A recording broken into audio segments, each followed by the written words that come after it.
네, 간밤에 있었던 소식들 이렇게 브리핑해 드렸는데요. 그렇다면 시장은 좀 정확하게 어떻게 마무리가 됐을지도 함께 들어보겠습니다. 김민아 앵커, 시장 마감 상황 어땠나요? 네, 이번에도 역시나 부채 한도 협상에 따라서 시장이 움직였습니다. 부채 한도 협상이 재개될 재개를 앞두고 유럽 증시는 관망세가 나타났습니다. 여기서 독일의 지수는 소폭으로 내렸는데요. 독일의 닥스 지수는 0.32% 소폭 하락한 가운데 프랑스 까크 지수도 0.18%로 소폭 조정을 받았습니다. 여기에 영국 런던 증시인 FTSE만 0.18% 오른 채로 거래를 마쳤는데요. 범유럽 지수인 유로스톡스 50 지수의 흐름도 함께 살펴보시죠. 네, 살펴보도록 하겠습니다. 범유럽 지수인 유로스톡스 50 지수도 0.22%로 소폭 밀린 채로 거래를 마쳤습니다. 4,385포인트에서 종가를 만들어냈는데요. 이렇게 주요국들의 증시가 혼조세를 나타낸 가운데 장중에 등락을 반복하다가 결국에는 상승폭이 많이 둔화된 채로 거래를 마쳤습니다. 부채 한도 협상이 재개가 될 것이라는 점 때문에 이렇게 관망세가 나타났다고 볼 수가 있고요. 이어서 국제 유가 선물 가격 흐름도 함께 살펴보시죠. 네, 0.36%로 소폭으로 오르며 장을 마쳤습니다. 71.81달러의 거래를 마쳤는데요. 이렇게 70달러 선에 간신히 머무르는 모습이 나타났습니다. 마찬가지로 이 디폴트 마감 시한을 불과 열흘 정도 앞두고 최종 협상이 타결될지는 여전히 불분명한 상태에서 이렇게 국제 유가까지도 소폭의 상승세를 나타내고 있는데요.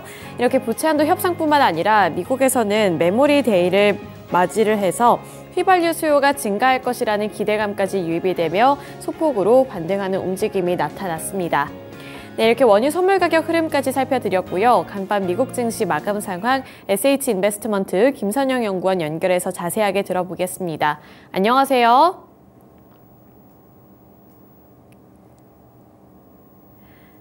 네, 안녕하세요. 네, 미국 증시 마감 상황 전달해 주시죠.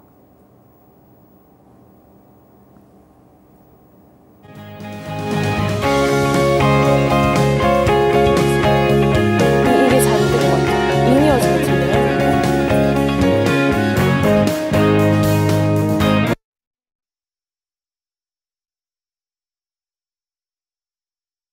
그렇죠.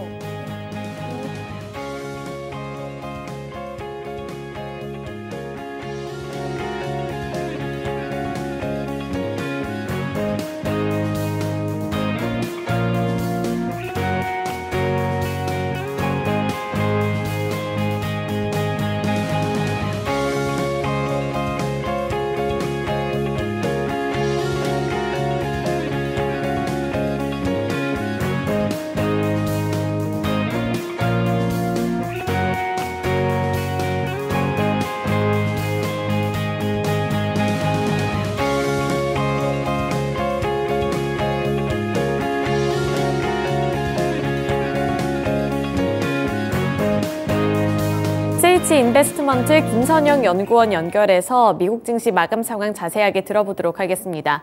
안녕하세요. 네, 미국 증시 마감 상황 전달해 주시죠. 예, 오늘 뉴욕 증시는 미국 정치권의 부채 한도 협상과 연준 인사들의 발언을 주시한 가운데 혼주 양상을 보였으며 다우지수가 0.4% 하락한 반면 S&P 500은 0.02%, 기술주 중심의 나스닥은 0.5% 상승세로 거래를 마쳤습니다. 빠르면 오는 6월 1일 디폴트가 닥칠 수 있다는 경고가 나오는 가운데 조 바이든 대통령과 공화당의 케빈 메카시 하원의장은 오늘 오후 다시 부채 한도 협상을 재개할 것으로 알려지고 있는데요.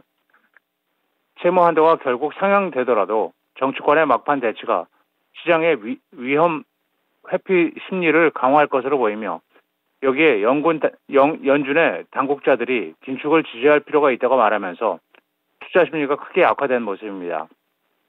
연준 내 매파 인사들이 긴축 지속을 지지하는 발언을 한 점이 미국 국채의 상승을 가져왔던 가운데 벤치마크인 10년물 국채금리는 3.7%를 넘어섰으며 오늘 유틸리티와 기초 소재, 에너지, 소매, 금융업 등이 상승했던 반면 항공, 건설, 필수 소비재가 하락했습니다. 오늘 주요 종목들을 보면 증권사 UBS가 향후 매출 증가 가능성을 이유로 투자 의견을 기존의 중립에서 매수로 높인 데 따라 보스턴에 본사를 두고 있는 스포츠 도박 사이트 업체인 드래프트킹스의 주가가 4.6% 급등했던 반면 국가안보상의 이유로 중국의 사이버 스페이스 관리국이 주요 정보 시스템 회사들에게 마이크론사의 반도체 구매를 중단하라고 지시했다는 뉴스로 오늘 마이크론 테크놀로지의 주가는 2.8% 하락했는데요. 마이크론은 지난 2022년 매출 308억 달러 가운데 약 25%를 중국 본토와 홍콩에서 거뒀기 때문에 향후 타격이 클 것이라는 예상입니다. 앞서 말씀드린 대로 제롬 파월 의장이 기준금리를 필요한 만큼 올리지 않아도 될 수 있다는 덜 강경해진 언급을 내놓았음에도 불구하고 연준 내 매파 인사들이 공격적인 긴축 발언을 잇따라 내놓는 등 금리 인상 중단을 두고 연준 내 분열이 심화되는 모습을 보이고 있습니다. 연준 내 가장 강력한 매파로 꼽히고 있는 제임스 블러드 세인트 루이스 연방은행 총재는 미국 게스협회 포럼에 참석해 올해 2번의 추가 인상 조치를 생각하고 있다면서 차라리 일찍 하는 것이 낫다고 생각한다며 최근의 전망치는 미국 경제가 거의 성장하지 않고 인플레이션이 빠르게 떨어질 것이라는 전제로 제시한 숫자라면서 현재 노동시장이 너무 양호하고 인플레이션과 싸우기 좋은 시기라면서 지금 움직이지 않으면 1970년대와 같은 심각한 인플레이션을 초래할 수 있다고 경고하고 있습니다.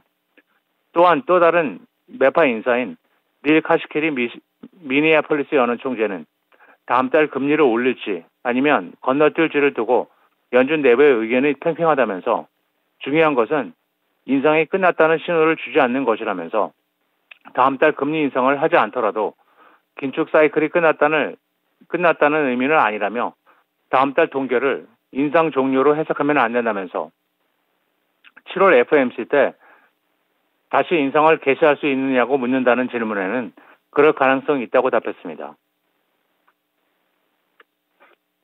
미국 연방정부의 디폴트 우려 증거와 경기 침체 우려 속에 대기업들의 회사채 발행이 급증하고 있습니다. 영국의 파이낸셜 타임스는 금융정보업체 딜로직의 자료를 인용해 신용등급이 높은 미국 기업들이 지난 1일부터 오늘까지 약 1,120억 달러 규모의 회사채를 발행했다고 보도했는데요. 발행 규모는 지난달 대비 3배 이상이었고 지난해 5월 대비 2배 이상이었습니다. 초저금리로 미국 기업들이 약 1,960억 달러의 자금을 채권 시장에서 조달한 지난 2020년을 제외한다면 5월 기준으로 기업들의 회사채 발행 규모는 7년 만에 최대치였는데요. 많은 전문가들은 백악관과 공화당의 부채 한도 협상이 출구를 찾지 못하고 있으면서 기업들이 회사채 발행을 늘렸다고 분석을 하면서 한 은행의 채권 딜러를 이용해 미국 정부 파산으로 촉발될 수 있는 불확실성 확대에 앞서 미국 기업들이 상대적으로 화랑인 시장에서 채권 발행을 늘리고 있다고 분석하면서 미국 회사채 금리는 지난해 가을 6% 이상에서 올해 3월에는 최저 5.71%로 하락했고 현재 5.5%를 하회하고 있으며 이달 미국 국채와 신용 스프레드 역시 대체로 안정적이라고 지적을 하고 있습니다. 다우지수의 구성 종목인 대형 정유업체 시어브론이 총 63억 달러의 콜로라도주 소재의 석유 및 가스 업체인 PDC 에너지를 인수한다는 소식입니다. 이는 PDC 에너지의 금요일 종가 65달러 12센트에 약 10%는 없는 프리미엄을 얹어 주당 72달러에 인수한다는 조건인데요. 부채까지 포함할 경우 전체 인수 규모는 76억 달러 상당으로 거래 조건에 따라 PDC 주주들은 PDC 주식 한 주당 쉐브론 주식 0.4638주를 받게 됩니다. 쉐브론은 올해 말까지 인수합병이 완료되면 브렌트유 배럴당 70달러 기준으로 연간 10억 달러 이상의 잉여 흐름이 추가될 것이라고 예상하면서 거래에 따른 시너지는 약 1억 달러에 이를 것이라고 예상하고 있는데요. 오늘 쉐브론의 주가는 1%가 하락한 142달러 42센트, 피인수업체인 PDC 에너지의 주가는 7%가 급등한 69달러 80센트의 거래를 마쳤습니다. 마지막으로 내일은 연방 상무부의 4월 신규 주택 판매가 발표되며 시장 예상은 전달 대비 소폭 감소한 68만 건이며 이어 S&P 글로벌의 5월 제조업과 서비스업 PMI 지표가 발표되며 로우즈, 에질런트 테크놀로지스, 오토존, 팔로아토 네트워크스, 톨브라더스 잉크, 어반 아웃피터스, VF 코프, 윌리엄 소노마, 인투이트, VIP숍 홀딩스, BJ 홀세일 그룹, 딕스 스포츠앤 그룹, 킹소프트 클라우드 홀딩스, 시티 트랜스 잉크, 그리고 IHS 홀딩스가 지난 분기 실적을 발표할 예정입니다.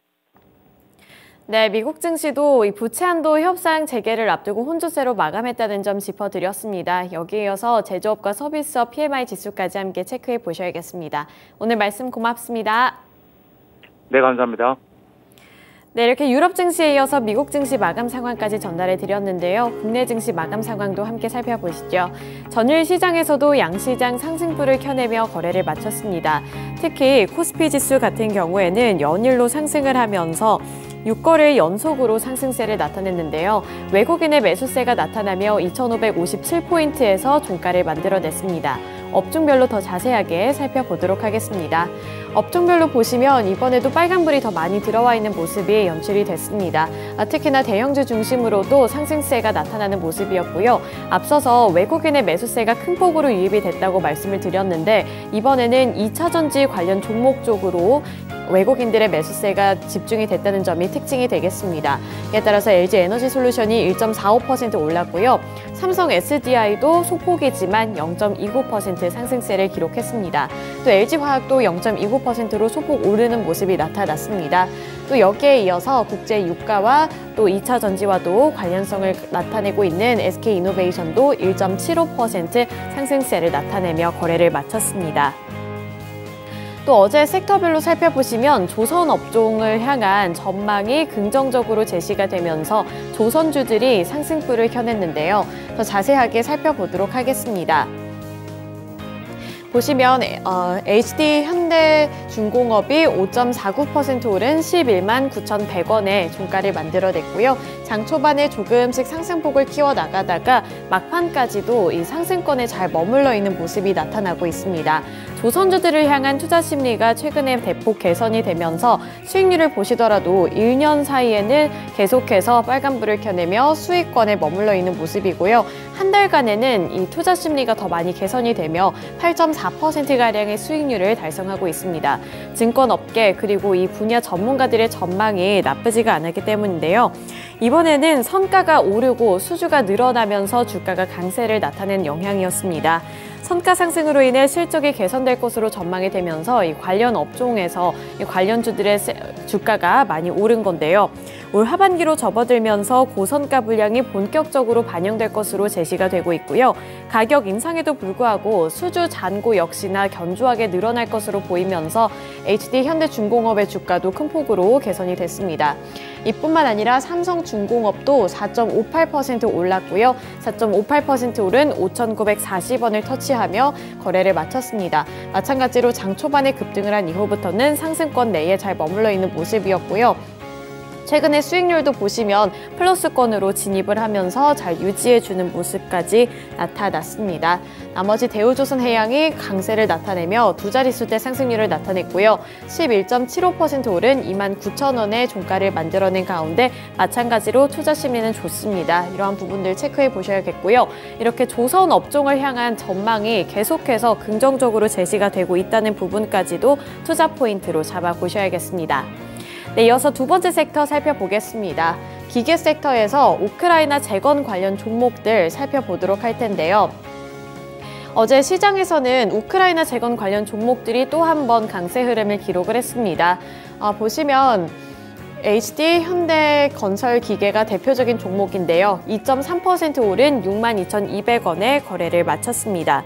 이 1,200조 원대 우크라이나 재건 사업 포럼에 참가를 하는 관련 기업들의 주가가 어제 큰 폭으로 튀어 올랐는데 그중에서도 HD현대건설기계의 주가도 오르는 모습이 나타났습니다. 최근에는 우리나라 윤석열 대통령이 볼로디미르 젤렌스키 우크라이나 대통령과 정상회담을 갖고 지뢰 제거 장비를 지원을 하는 등 이렇게 물품을 신속하게 지원하겠다는 뜻을 밝힌 것으로 전해졌는데요. 이러한 소식에 투자 심리가 개선이 되면서 이런 우크라이나 재건 관련 종목들이 관심을 받았는데 전일 시장에서도 또 한 번 오름세를 나타냈다고 볼 수가 있고요. 그리고 21일부터 23일까지 폴란드에서 열리는 글로벌 우크라이나 재건 포럼이 진행이 됐는데 여기에 재건 사업과 관련해서 논의가 활발히 이루어지고 있는 가운데 참여할 것으로 보이는 기업들의 주가도 큰 폭으로 오르는 모습이 나타났습니다. 네, 마찬가지로 퍼스텍도 3.73% 오르는 모습이 나타나며 4,870원의 종가를 만들어냈습니다. 네, 이어서 코스닥 시장으로 넘어가 보겠습니다. 코스닥 지수도 전일 상승세로 장을 마쳤습니다. 5거래일 연속으로 상승 흐름을 이어가고 있고요. 852포인트 선에서 거래를 마쳤습니다.